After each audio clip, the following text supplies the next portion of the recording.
नमस्कार. आपल्या सगळ्यांचे महाराष्ट्र सोशल न्यूज चॅनलमध्ये हार्दिक स्वागत. चला वळूया तर एका नवीन बातमीकडे. आजची बातमी.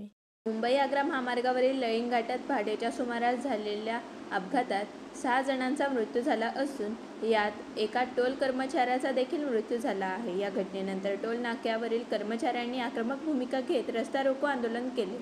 टोल कर्मचाऱ्यांना कोणतीही सुरक्षितता पुरवली जात नाही. तसेच अपघात झाल्यानंतर क्रेनची या ठिकाणी मोठ्या प्रमाणावर गरज असताना ती देखील पुरविण्यात आलेली नसून जोपर्यंत राष्ट्रीय महामार्गाचे अधिकारी या ठिकाणी येत नाही तोपर्यंत आंदोलन मागे न घेण्याचा पवित्रा टोल कर्मचाऱ्यांनी घेतला आहे. पोलीस अधीक्षक विशाल आनंद सिंगुरी हे टोल नाक्यावर दाखल झाले. कर्मचाऱ्यांनी आंदोलन मागे घेण्याचे आवाहन त्यांच्या वतीने करण्यात आले.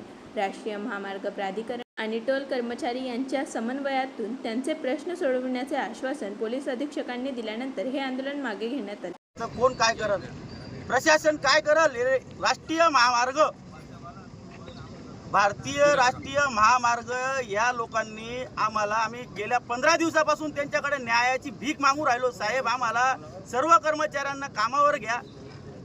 आम्ही 15 वर्षापासून ह्या वेळेवरती काही लोकांचे मृत्यू वाचवले, जीव वाचवले, तात्काळ सुविधा देऊन आम्ही त्यांचे प्राण वाचवले.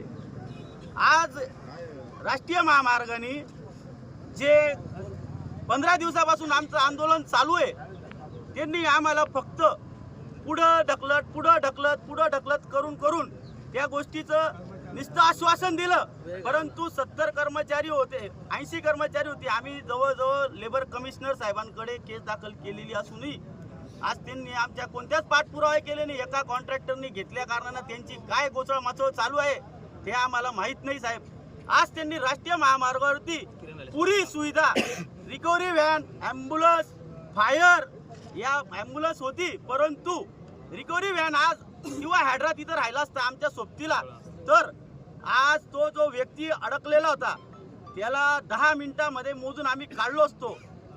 त्या कारणास तिथं काही नसल्या असणं, तिथं दुसरा रॉंग साईडनं तो डंपर आल्या कारणानं त्या जागेवरती एकावरती 3 अपघात झाले.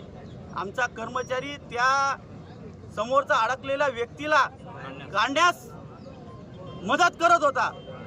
अजून एक मागील ड्रायव्हर, त्याची तर काही चुकी नाही हो साहेब, तो त्या ड्रायव्हरला काढायकरता मदती करता आलेला होता, त्याचाही तिथं मृत्यू झाला. आता याच्यात सगळ्यात मोठं म्हणायला गेलं तर हे राष्ट्रीय महामार्गांचाच हा जबाबदार आहे. कारण पीडी साहेब सगळ्यात मोठा जबाबदार पीडी साहेब यांनी आतापर्यंत या टेंडरची सगळी सेटलमेंट होऊन गेली असते, सर्व कर्मचाऱ्यांना कामावर घेऊन घेतलं असतं, तर आज या हायवेवरती रिकव्हरी व्हॅन, फायर, ॲम्ब्युलन्स, हॅड्रा या सगळ्या गोष्टी राहिल्या असत्या. इथं 250 कर्मचाऱ्यांना राष्ट्रीय महामार्गाच्या नियमानुसार, कायद्यानुसार मेडिकल राहतो, इन्शुरन्स राहतो. आता आम्हाला इन्शुरन्स नाही. आज आमचा कर्मचारी गेला, त्याचा मोबदला त्याच्या घरच्यांना, आज त्याच्या घरच्यांचं कोण काय करल.